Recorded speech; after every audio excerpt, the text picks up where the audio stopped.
Quelle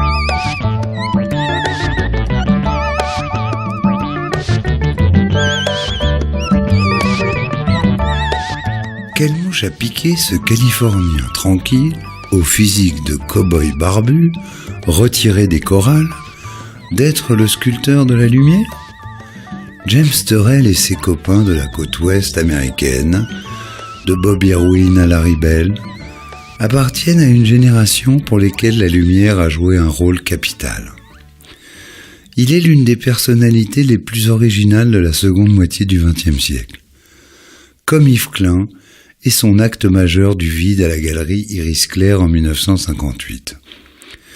Quelle mouche l'a piqué d'acquérir en 1974 un volcan éteint parmi des dizaines d'autres en Arizona, État du Grand Ouest américain, à la famille Rodden, à proximité de la ville de Flagstaff, la quasi-extrémité de la fameuse route 66 qui a fait délirer la scène rock mythique et surtout la Beat Generation. Depuis, il y entreprend un travail colossal de fourmi obstinées. En premier lieu, il en a remodelé la cime de façon à lui donner la forme d'une coupole hémisphérique régulière. Comme votre serviteur, il faut avoir gravi le volcan et s'être allongé sur le dos dans le cratère en observant la voûte céleste pour ressentir l'autotranscendance de l'être effleuré par un souffle d'infini. Quelle merveille! Quelle mouche l'a piqué quand il a construit ce tunnel de 300 mètres rejoignant le centre du cratère depuis la base et comportant 12 stations observatoires qui sont de véritables lieux de méditation sur l'essence de la lumière? À la fin du parcours, le spectateur maîtrise une vue globalisante du ciel qui épousera la forme parfaite du cratère extérieur.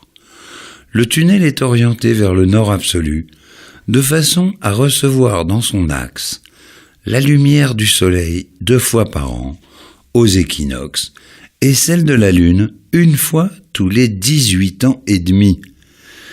J'ai retiré de ma visite du Rodden Crater une profonde émotion. Quelle mouche l'a piqué de créer ces installations lumineuses où il matérialise, sculpte la lumière comme d'autres du bois ou du bronze.